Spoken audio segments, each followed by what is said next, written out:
안녕하세요. 저는 6개월 전까지 한국을 케이팝만 유명한 보통 나라라고 무시했던 대만 고등학생입니다. 하지만 단 4일간의 수학여행 후 지금은 한국어를 배우며 한국 대학 진학을 꿈꾸고 있습니다. 인천공항 도착 5초 만에 받은 첫 충격부터 제 인생을 완전히 바꾼 놀라운 이야기를 들려드리겠습니다. 1초 구독과 좋아요는 늘 힘이 됩니다. 저는 대만 타이베이에 있는 명문 사립고등학교 3학년에 재학 중인 린위안이라고 합니다. 오늘 제가 여러분께 전해드리고 싶은 이야기는 정말 부끄럽지만 동시에 제 인생을 완전히 바꿔놓은 한국 수학여행에 대한 경험담입니다. 솔직히 말씀드리면 저는 한국에 대해 정말 잘못된 편견을 가지고 있었습니다. 제 주변 친구들과 마찬가지로 한국은 그냥 케이팝이나 드라마로만 유명한 그런 나라 아닌가?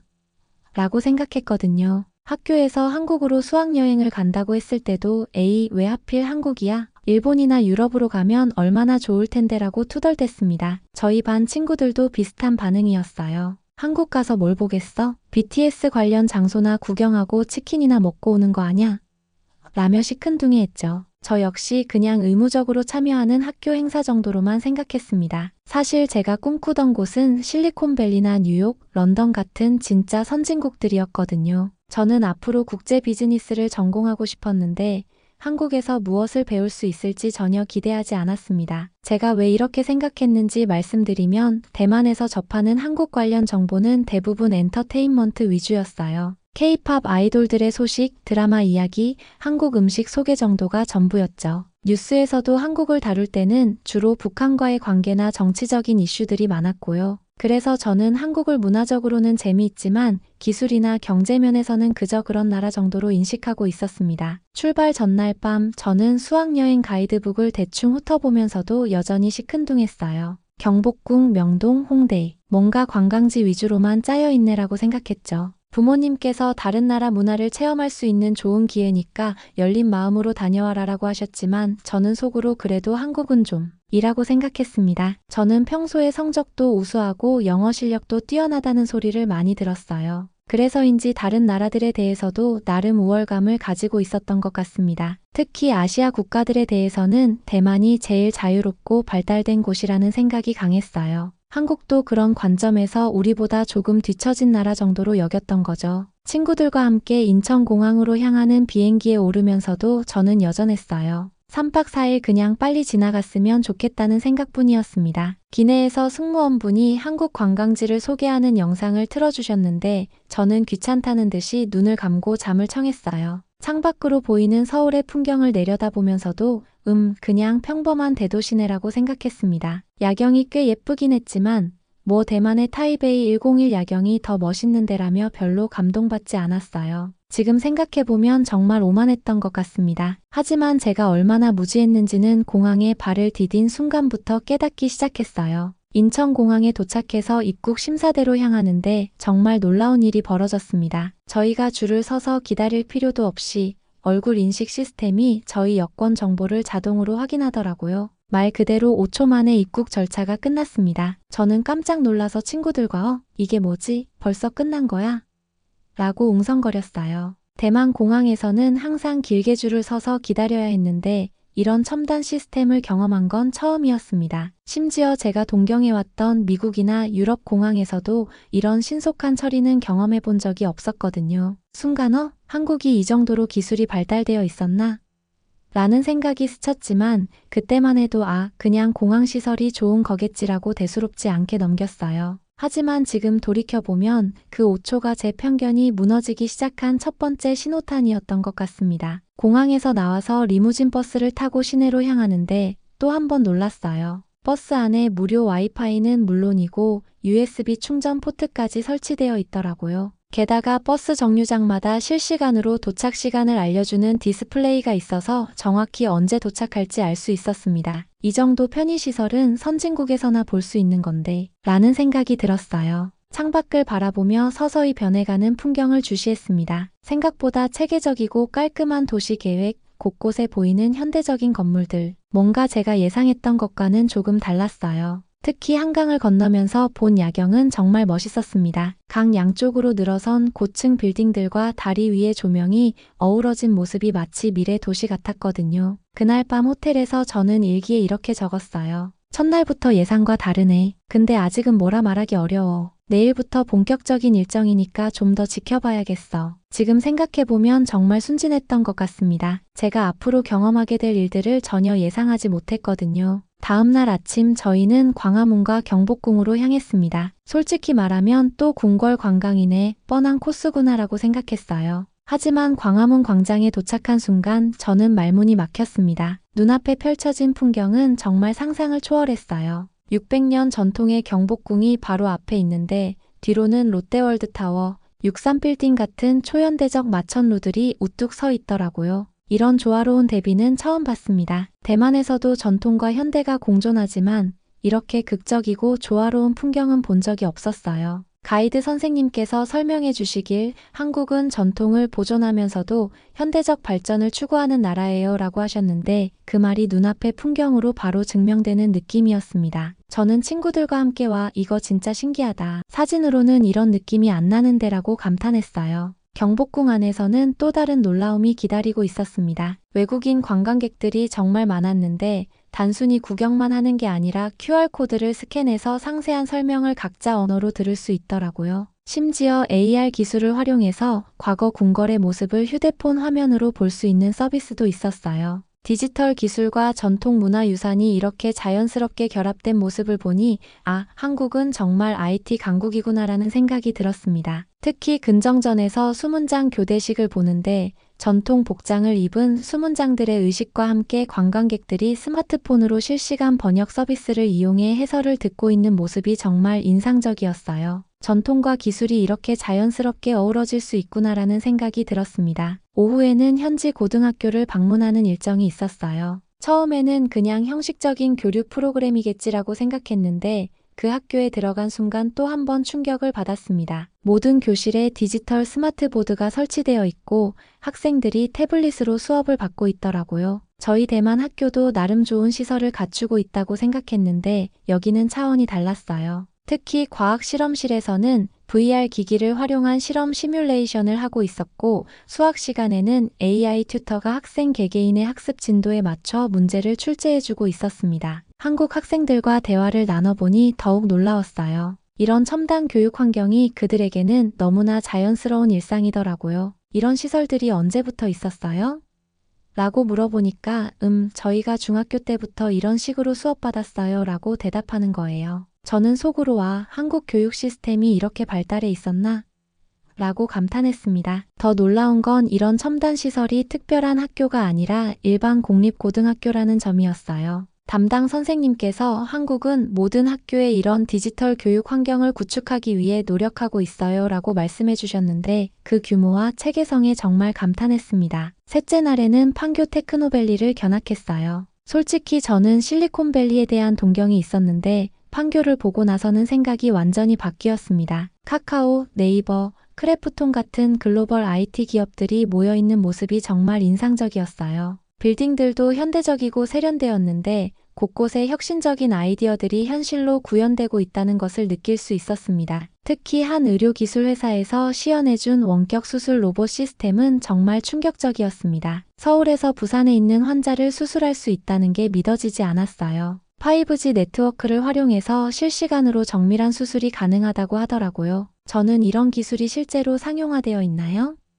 라고 물어봤는데 담당자분께서 네, 이미 여러 병원에서 사용 중이고 해외 수출도 활발하게 진행하고 있습니다. 라고 답해 주셨어요. 또 다른 회사에서는 자율주행 기술을 보여주셨는데 이미 일부 지역에서 시범 서비스를 운영하고 있다고 하더라고요. 한국이 이런 첨단 기술 분야에서도 세계 최고 수준이구나라는 생각이 들었습니다. 그날 오후에는 DMZ를 방문했습니다. 분단의 현실을 직접 보게 된 건데 이것도 제게는 큰 충격이었어요. 하지만 동시에 한국 사람들이 이런 어려운 상황 속에서도 어떻게 이만큼 발전할 수 있었는지 이해하게 되었습니다. DMZ 견학을 마치고 돌아오는 길에 저희 가이드분께서 말씀해 주신 게 기억에 남아요. 한국은 전쟁의 상처를 딛고 일어서면서 더 강해졌어요. 위기를 기회로 만드는 것이 한국인의 특성이죠. 그 말을 들으니 앞서 봤던 모든 발전상들이 우연이 아니라는 생각이 들었습니다. 저녁에는 한국 가정집에서 홈스테이를 경험했어요. 호스트 가족분들이 정말 친절하게 대해주셨는데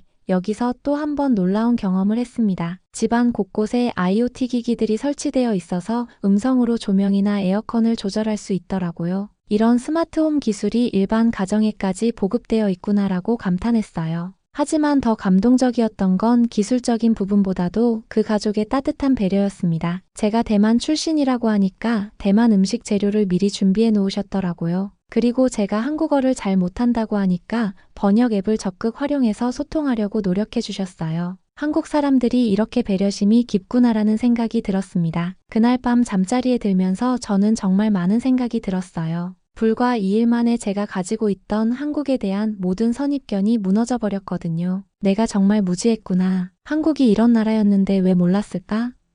라는 생각이 계속 들었습니다. 저는 친구들과 함께 우리가 정말 오만했던 것 같아라고 이야기했어요. 그리고 내일은 또 어떤 놀라운 일들이 기다리고 있을까? 라는 기대감도 생겼습니다. 처음에는 빨리 집에 가고 싶다고 생각했는데 이제는 한국에서 더 많은 것들을 보고 배우고 싶어졌어요. 넷째 날 아침 저희는 북촌 한옥마을로 향했습니다. 앞서 경복궁에서 전통과 현대의 조화를 봤다지만 북촌에서의 경험은 또 다른 차원이었어요. 600년 된 한옥들이 그대로 보존되어 있는데 그 안에서 사람들이 실제로 생활하고 있더라고요. 더 놀라운 건 이런 전통 한옥들 사이사이에 현대적인 카페, 갤러리, 부티크 호텔들이 자연스럽게 어우러져 있다는 점이었습니다. 저는 한옥 카페에서 라떼를 마시면서 이게 정말 가능한 일이구나라고 감탄했어요. 전통을 보존하면서도 현대적 활용을 하는 이런 모습은 정말 처음 봤거든요. 한옥마을을 거닐면서 만난 외국인 관광객들과 대화를 나눠보니 대부분 한국의 이런 모습 때문에 감동받았다고 하더라고요. 프랑스에서 온 한 관광객은 파리에도 역사적인 건물들이 많지만 이렇게 전통과 현대가 조화롭게 공존하는 모습은 한국에서만 볼 수 있어요 라고 말해주셨어요. 오후에는 동대문 디자인 플라자를 방문했는데 여기서 제 가치관이 완전히 붕괴되는 경험을 했습니다. 건물 자체도 정말 미래적이고 아름다웠지만 저녁에 진행된 레이저 쇼가 정말 압도적이었어요. DDP의 외벽 전체가 거대한 스크린이 되어서 한국의 과거, 현재, 미래를 표현하는 영상이 펼쳐졌습니다. 조선시대 궁궐에서 시작해서 한국전쟁, 산업화, 민주화, IT 혁명을 거쳐 미래의 한국까지 보여주는 내용이었는데 그 스케일과 완성도가 정말 놀라웠어요. 특히 인상 깊었던 장면은 전통 한복을 입은 여인이 점점 현대적인 모습으로 변화하면서도 한국의 정체성을 잃지 않는 모습이었습니다. 아, 이게 바로 한국이구나라는 생각이 들었어요. 변화를 받아들이면서도 자신만의 고유한 색깔을 유지하는 나라 말이에요. 레이저 쇼가 끝나고 나서 저는 정말 많은 생각에 잠겼습니다. 기술, 문화, 사람이 하나로 연결된 나라라는 표현이 딱 맞는 것 같았어요. 한국에서 본 모든 것들이 따로따로 존재하는 게 아니라 하나의 거대한 시스템처럼 연결되어 있다는 느낌이 들었거든요. 그날 저녁에는 서울대학교 학생들과의 교류 시간이 있었습니다. 처음에는 똑똑한 한국 대학생들을 만나보는 정도로 생각했는데 그들과 대화를 나누면서 또 한 번 충격을 받았어요. 제가 만난 학생들은 단순히 성적이 좋은 학생들이 아니었습니다. 사회 문제에 대한 깊은 관심을 가지고 있었고 더 놀라운 건 경쟁보다는 협력을 통해 문제를 해결하려는 마인드를 가지고 있다는 점이었어요. 한 학생은 저희는 개인의 성공보다는 함께 발전할 수 있는 방법을 고민해요 라고 말했는데 이 말이 정말 인상적이었습니다. 저는 지금까지 경쟁에서 이겨야 성공할 수 있다고 생각해왔거든요. 특히 대만에서는 입시 경쟁이 정말 치열해서 다른 학생들을 라이벌로 여기는 분위기가 강했어요. 하지만 한국 학생들은 달랐습니다. 그들은 함께 잘 되는 것이 진짜 성공이라고 생각하고 있었어요. 실제로 그들이 진행하고 있는 프로젝트들을 들어보니 사회적 기업, 환경보호, 교육 격차 해소 등 공동체를 위한 일들이 많더라고요. 특히 한 학생이 말해준 이야기가 기억에 남아요. 한국이 이렇게 빠르게 발전할 수 있었던 건 함께라는 정신 때문이에요. 한국 전쟁 이후 모든 게 무너진 상황에서 개인보다는 공동체를 우선시하며 함께 일어섰거든요. 이 말을 들으니 지금까지 봤던 한국의 모든 모습들이 이해되기 시작했어요. 그날 밤 기숙사에서 친구들과 이야기를 나누면서 저는 정말 많은 것을 깨달았습니다. 우리가 정말 오만했구나라는 생각이 들었어요. 한국을 K-팝이나 드라마로만 유명한 나라 정도로 여겼던 제 자신이 정말 부끄러웠거든요. 친구들도 비슷한 생각이었어요. 리니아나, 우리가 정말 무지했던 것 같아. 한국이 이런 나라였는데 왜 몰랐을까? 모두가 같은 마음이었습니다. 그동안 우리가 가지고 있던 선입견이 얼마나 잘못된 것이었는지 깨닫게 되었어요. 다음 날 아침 저는 혼자 명동을 산책하면서 더 깊은 생각에 잠겼습니다. 거리에서 만나는 한국 사람들의 모습을 유심히 관찰해 봤는데 정말 다양한 연령대의 사람들이 자연스럽게 스마트폰을 활용하고 있더라고요. 할머니가 QR코드로 결제를 하시는 모습, 아이가 태블릿으로 공부하는 모습, 이런 광경들이 너무나 자연스러웠어요. 아, 한국은 기술이 일상 깊숙이 스며든 나라구나라는 생각이 들었습니다. 기술을 위한 기술이 아니라 사람들의 삶을 더 편리하고 풍요롭게 만들기 위한 기술 말이에요. 그날 오후에는 한국의 한 병원을 견학할 기회가 있었습니다. 거기서 본 의료진들의 모습도 정말 인상적이었어요. 최첨단 의료 장비를 다루면서도 환자 한 분 한 분에게 정말 따뜻하게 대해주시더라고요. 특히 한 간호사분이 외국인 환자에게 번역 앱을 사용해서 친절하게 설명해 주시는 모습을 보면서 기술과 인간미가 이렇게 조화를 이룰 수 있구나라고 생각했어요. 첨단 기술을 가지고 있으면서도 사람에 대한 배려를 잊지 않는 모습이 정말 감동적이었습니다. 그날 저녁 저는 호텔 방에서 혼자 앉아서 지금까지의 경험들을 정리해 봤어요. 한국에서의 3일간이 제게는 정말 충격적인 시간이었거든요. 제가 가지고 있던 모든 편견과 선입견이 완전히 무너져 버렸어요. 한국은 단순히 기술이 발달한 나라가 아니라 기술과 문화와 사람이 하나로 어우러진 나라구나라는 생각이 들었습니다. 그리고 무엇보다 한국 사람들의 따뜻한 마음과 배려 정신에 정말 감동받았어요. 저는 그때까지 선진국은 기술력으로만 평가되는 것이라고 생각했는데 한국에서는 기술력과 함께 인간미도 중요하게 여긴다는 것을 깨달았어요. 이런 깨달음이 제 가치관을 완전히 뒤흔들어 놓았습니다. 무엇보다 제 자신이 얼마나 좁은 시각을 가지고 있었는지 반성하게 되었어요. 지금까지 저는 대만이 아시아에서 제일 발달한 곳 중 하나라고 자부했는데 그런 생각 자체가 얼마나 오만한 것이었는지 깨닫게 되었습니다. 그날 밤 저는 진로에 대해서도 다시 생각해보게 되었어요. 지금까지는 개인의 성공만을 추구했는데 한국 대학생들을 보면서 함께 성장하는 것의 가치를 알게 되었거든요. 저도 앞으로는 개인의 이익보다는 사회 전체의 발전에 기여할 수 있는 일을 하고 싶다는 생각이 들었습니다. 마지막 날 아침 저는 일찍 일어나서 혼자 호텔 근처를 산책했습니다. 한국에서의 마지막 아침이라는 생각에 뭔가 아쉬운 마음이 들더라고요. 불과 며칠 전까지만 해도 빨리 집에 가고 싶다고 생각했는데 이제는 더 머물고 싶은 마음이 생겼어요. 산책하면서 길가의 카페에 들렀는데 그곳에서 만난 사장님과 짧은 대화를 나눴습니다. 제가 대만에서 온 학생이라고 하니까 한국 여행은 어땠어요? 라고 물어보시더라고요. 저는 정말 놀라운 경험이었습니다. 한국에 대한 제 생각이 완전히 바뀌었어요 라고 대답했어요. 그 사장님께서 웃으시면서 그렇게 말해주시니 정말 기쁘네요. 많은 외국 친구들이 한국에 대해 오해하고 계시는 경우가 있는데 직접 와보시면 다들 생각이 바뀌시더라고요 라고 말씀해 주셨어요. 그 말을 들으니 제가 그런 사람 중 하나였다는 생각에 더욱 부끄러워졌습니다. 공항으로 향하는 버스 안에서 저는 여행 일지를 정리하기 시작했어요. 지금까지의 경험들을 글로 써내려가면서 제 마음속 깊은 곳에 있던 생각들을 정리하고 싶었거든요. 한국은 내가 배우러 온 곳이 아니라 생각을 다시 시작하게 해준 나라였다. 이 문장을 적으면서 저는 정말 많은 감정이 올라왔어요. 지금까지의 제 자신이 얼마나 편협했는지, 그리고 이번 여행을 통해 얼마나 많이 성장했는지를 느낄 수 있었거든요. 인천공항에서 출국 수속을 밟으면서도 저는 계속 생각에 잠겨 있었어요. 이제 대만으로 돌아가면 뭐부터 해야 할까? 가장 먼저 떠오른 생각은 내가 경험한 이 모든 것들을 다른 사람들과 나누고 싶다는 것이었습니다. 비행기에 탑승해서 창밖으로 서울의 모습을 내려다보면서 저는 진심으로 아쉬워했어요. 언젠가 다시 한국에 와서 더 많은 것들을 배우고 싶다는 생각이 들었습니다. 이번에는 단순한 관광이 아니라 정말 깊이 있게 한국을 이해하고 싶었거든요. 대만에 도착해서 부모님을 만났을 때 저는 정말 많은 이야기를 해드렸어요. 아빠, 엄마, 저 정말 많이 변했어요. 한국에서 너무 많은 것을 배웠거든요 라고 말씀드렸죠. 부모님께서도 제 변화된 모습을 보시고 정말 놀라셨어요. 학교에 돌아가서 수학여행 보고회를 준비하는데 저는 정말 진지하게 발표 자료를 만들었습니다. 단순히 관광지를 소개하는 게 아니라 제가 경험한 한국의 진짜 모습을 친구들에게 전달하고 싶었거든요. 보고회 당일 저는 무대에 서서 이렇게 말했어요. 여러분, 저는 이번 한국 수학여행을 통해 정말 많은 것을 깨달았습니다. 가장 큰 깨달음은 편견이 얼마나 위험한 것인지였어요.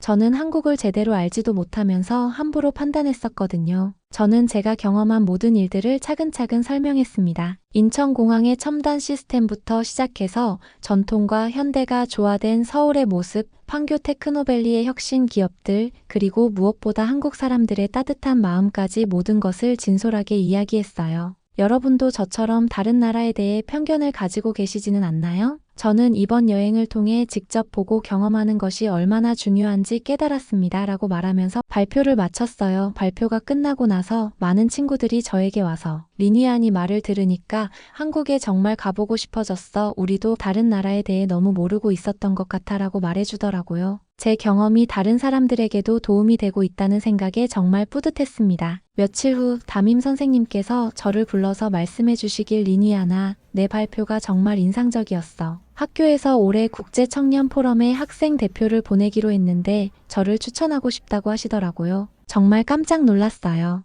이번 포럼의 주제가 편견 없는 국제교류인데 내가 한국에서 경험한 이야기가 딱 맞는 것 같아라고 선생님께서 설명해 주셨어요. 저는 정말 기쁘면서도 큰 책임감을 느꼈습니다. 그날 밤 저는 일기에 이렇게 적었어요. 한국에서 배운 가장 큰 교훈은 겸손과 포용이었다. 앞으로는 이 두 가지를 제 삶의 나침반으로 삼고 살아가겠다. 국제 청년 포럼 준비를 하면서 저는 더 많은 것들을 공부하게 되었어요. 한국뿐만 아니라 다른 나라들에 대해서도 올바르게 이해하려고 노력했죠. 그리고 편견 없는 소통이 얼마나 중요한지 깊이 깨닫게 되었습니다. 포럼 당일 저는 여러 나라에서 온 청년들 앞에서 제 경험담을 발표했습니다. 편견은 무지에서 시작됩니다. 하지만 진정한 경험은 편견을 극복하게 해줍니다. 라고 말하면서 한국에서의 경험을 공유했어요. 발표가 끝나고 나서 많은 외국 친구들이 저에게 와서 자신들도 비슷한 경험이 있다고 말해주더라고요. 나도 어떤 나라에 대해 잘못된 생각을 가지고 있었는데 직접 가보니까 완전히 달랐어라는 이야기들을 많이 들었어요. 그때 저는 깨달았습니다. 제가 한국에서 겪은 일이 저만의 특별한 경험이 아니라 많은 사람들이 공감할 수 있는 보편적인 교훈이라는 것을요. 편견을 버리고 열린 마음으로 다른 문화를 받아들이는 것의 중요성 말이에요. 지금 저는 대학 진학을 앞두고 있는데 전공도 다시 생각해보게 되었어요. 원래는 국제 비즈니스를 전공하려고 했는데 이제는 국제 관계학이나 문화교류 분야에도 관심이 생겼어요. 서로 다른 문화 간의 이해를 돕는 일을 하고 싶다는 꿈이 생겼거든요. 한국어 공부도 시작했어요. 언젠가는 한국에 유학을 가거나 일을 해보고 싶기 때문입니다. 그리고 한국 친구들과도 계속 연락하고 있어요. 수학여행에서 만났던 한국 대학생들과 온라인으로 교류하면서 서로의 문화에 대해 더 깊이 알아가고 있습니다. 가끔 제가 한국에 가기 전의 모습을 생각해보면 정말 부끄럽기도 하고 감사하기도 해요. 만약 그때 제가 편견을 버리지 않았다면 지금의 성장은 불가능했을 테니까요. 이제 저는 다른 나라나 문화에 대해 이야기할 때 항상 조심스럽게 접근합니다. 내가 정말 이 나라에 대해 제대로 알고 있는가? 라고 먼저 자문해보죠. 그리고 모르는 것이 있으면 직접 경험하거나 공부를 통해 알아가려고 노력해요. 친구들에게도 항상 이렇게 말해줍니다. 편견은 우리의 시야를 좁게 만들어. 세상에는 우리가 모르는 아름다운 것들이 정말 많아라고요. 마지막으로 이 이야기를 들어주시는 시청자 여러분께 말씀드리고 싶은 것은 저의 이 경험이 많은 분들에게 도움이 되었으면 좋겠다는 것입니다. 한국은 정말 놀라운 나라였습니다. 기술과 전통, 혁신과 배려가 조화롭게 어우러진 곳이었어요. 하지만 무엇보다 소중했던 건 제가 편견을 버리고 열린 마음으로 세상을 바라보게 된 것입니다. 앞으로도 저는 한국에서 배운 겸손과 포용의 정신을 잊지 않고 살아가겠습니다. 그리고 언젠가는 더 성숙한 모습으로 한국을 다시 방문해서 더 깊은 교류를 나누고 싶습니다. 여러분은 제 이야기를 어떻게 생각하시나요? 혹시 여러분도 어떤 나라나 문화에 대해 편견을 가지고 있다가 실제로 경험해보니 완전히 달랐던 적이 있으신가요? 아니면 저처럼 오만했던 과거를 반성하게 된 경험이 있으시나요? 댓글로 여러분의 솔직한 생각과 경험담을 들려주세요. 그리고 제 이야기가 조금이라도 의미 있었다면 좋아요와 구독 부탁드려요. 앞으로도 편견을 깨는 진솔한 이야기들을 계속 공유하고 싶거든요. 여러분의 관심과 응원이 저에게 큰 힘이 됩니다.